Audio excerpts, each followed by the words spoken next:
Markas OPM Enduga dibombardir heli tempur elit TNI, Sebbi merengek ke PBB, puluhan warga mengungsi. Operasi 3 hari 3 malam elit TNI membuat hancur markas Brigjen Egyanus Kogoya di Giarek dan Wosak, Enduga. Serbuan yang berlangsung sejak 10, 11, dan 12 Desember ini membuat 1 batalion pasukan Egyanus Kogoya kocar-kacir. Menurut informasi, pihak TNI mendapati aksi kekerasan yang dilakukan oleh OPM bersenjata Nudga di 2 distrik Wosak dan Giar tersebut. Warga dicekam ketakutan, sehingga elit TNI langsung mengerahkan 6 helikopter. Selama 3 hari serangan dilakukan, 2 markas OPM Enduga direbut dan Egy Nuwas bersama anaknya kabur.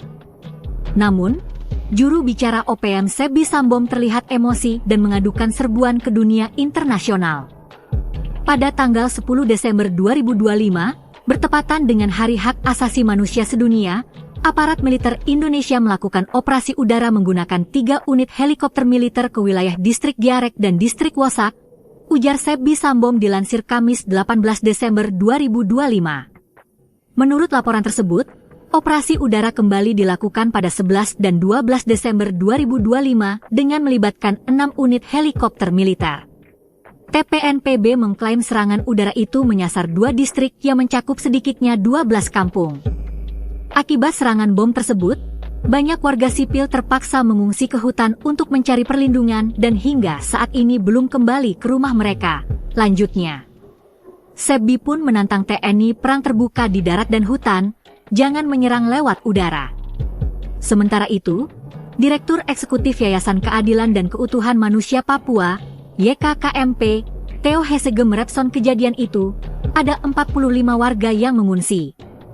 Saat tiba di tenda mereka menyambut dengan isak tangis. Pengungsi minta kalau segera dibantu agar kembali ke kampungnya merayakan Natal, peringatan kelahiran Yesus Kristus bagi umat Kristiani, ujar Theo. Hesegem menambahkan, pada pukul 13 WIB, tim kemanusiaan bertemu pengungsi di SD Impres Kenyam. Setelah menjelaskan tujuan kedatangan tim juga menyerahkan bantuan berupa beras, air minum, dan mie instan oleh perwakilan DPRD Enduga. Menurut Hesegem, Kapolres Enduga merespon positif kehadiran tim kemanusiaan.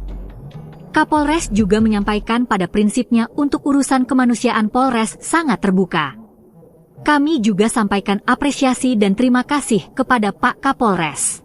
Beliau juga senang karena kami sudah datang melapor diri dalam urusan kemanusiaan, kata Hesegem. Tim juga sudah bertemu dengan Kapolres Enduga juga bertemu Komandan Kodim 1706, Enduga Letkol Infantri Saeri, SEMM. Dandim juga merespon positif kehadiran tim kemanusiaan. Pak Dandim menyampaikan bahwa pasukan sudah tidak ada lagi di Giarek. Pihaknya akan monitor, ujar Hesegem. Download Tribun X sekarang, menghadirkan lokal menjadi Indonesia. Kau tembak saya sudah, saya siap.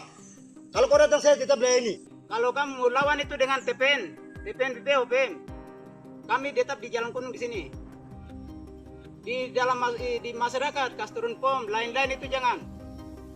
Kami sekarang lawan itu bukan dengan POM, dengan ini tidak. Kita pakai senjata biasa. Kami punya senjata ini panah asli ini. Juru bicara OPM, Sebbi Sambom mengklaim pihak Habima TNI tidak fair dalam melakukan serangan di 3 markas OPM di DKI Yahukimo 16 Desember kemarin. Sebab aparat menggunakan drone dan granat ke markas OPM, sehingga membuat pasukan yang dipimpin oleh Elkius Kobat dan Kopita Haluka kocar-kacir. Drone hantu itu menurut Sebbi membawa alat peledak, mulai dari bom hingga granat yang membuat pasukan OPM mundur ketakutan karena trauma.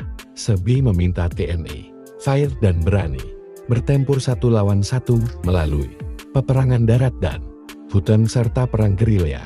Laporan dari Kodam Yahukimo, ada 3 anggota TNI yang mengalami luka, sementara dari kami hanya 1 yang terluka, ujarnya. Namun klaim Sebbi dibantah langsung oleh Panglima Komando Operasi Habema, Mayor Jenderal Luki Avianto, bahwa tidak ada TNI yang terluka. Juga tidak ada penggunaan drone. Ucapan Sebbi memang tak terbukti. Sebab dalam video yang beredar, terjadi baku tembak antara TNI dan OPM. Pasukan KKB mundur dan kabur, meninggalkan markas. Menurut Luki, TNI melakukan operasi terukur dan tidak ada korban jiwa dalam operasi di Dikayahukimo. Kelompok bersenjata OPM tidak benar dan bertujuan membangun opini menyesatkan di tengah masyarakat, katanya. Terkuak asal senpi organik OPM disita Habema TNI di Yahukimo, libat WNI dari 3 negara. Operasi 4 jam Habema merebut 3 markas OPM di Dekai Yahukimo dibarengi dengan penyitaan senjata organik standar TNI Polri. Asal-usul senjata organik ini yang menjadi perhatian aparat. Sebab, senjata organik pabrikan ini sudah banyak memakan korban. Panglima Korps TNI Habema, Maijen TNI Laki Afianto juga melucuti 3 gembong OPM Sebbi Sambom, Elquis Kobak dan Kopitua Heluka dalam operasinya. Dalam operasi itu, Satgas TNI menguasai 3 markas yang digunakan sebagai basis aktivitas kelompok bersenjata OPM Kodap 16 Yahukimo. Aparat juga mengamankan berbagai barang bukti, antara lain senjata api organik dan rakitan laras panjang, amunisi berbagai kaliber, alat komunikasi, perlengkapan optik, senjata tajam tradisional, atribut kelompok bersenjata, dokumen pendukung aktivitas, uang tunai, serta perlengkapan logistik lainnya. TNI juga menyelidiki asal-usul senjata organik yang terdiri dari sepanap serbu, AK-47, M4, M16 hingga SSC. Berikut beberapa data dan sumber terpercaya sumber mengapa OPM bisa memiliki senjata standar sniper hingga senjata organik serbu standar infanteri dan brimob. Pernah diungkap mantan Kapolda Papua Jenderal Tito Karnavian dan dari berbagi sumber. 1. Jaringan Filipina. Sumber senjata dari Anton Gobay, seorang warga Papua yang sedang menjalani pendidikan pilot di Filipina ditangkap bersama 2 warga lokal 1 November 2023 silam. Aparat menyita 12 senpi organik M4, diduga senata OPM sebagian dari Anto Cobay dan jaringannya. 2. Jaringan Australia. Kasus 2 warga Australia yang didakwa telah memperdagangkan senjata api untuk TPN PBOPM yang menjalani sidang pada 17 Oktober 2025 silam menjadi perhatian. Penyelidikan ini setelah OPM menawan pilot Selandia Baru Philip Mark Mertens. Kuat dugaan OPM mendapatkan suplai dari warga Australia tersebut. 3. Jaringan Papua Nugini. Jaringan Papua Nugini diungkap oleh Tito Karnavian pada 2023 silam. Pasokan senjata api ilegal ketika itu masuk ke wilayah Papua dari negara tetangga, Papua Nugini, PNG. 4. Rampasan bekas perang. Ex-Kapolda Papua yang kini menjabat Menteri Dalam Negeri Tito Karnavian pernah mengungkapkan jika asal senjata OPM merupakan bekas-bekas konflik seperti Ambon. Sisa senjata itu disimpan dan suatu ketika dijual ke Papua. 5. Rampasan dari aparat TNI Polri. Rampasan dari aparat keamanan baik itu dari TNI maupun Polri yang disergap secara curang oleh anggota KKB.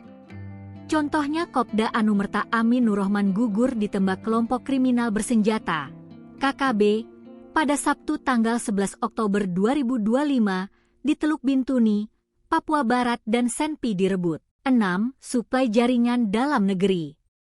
Kasus ini sempat heboh, sebab bekas anggota Komando Daerah Militer 18 Kasuari, yaitu Yuni Enumbi dan Eko Sugiono. Keduanya diberhentikan dari TNI karena diduga terlibat dalam penyelundupan senjata ke TPN PBOPM pada tahun 2022. Ternyata keduanya memiliki jaringan hingga di Pulau Jawa.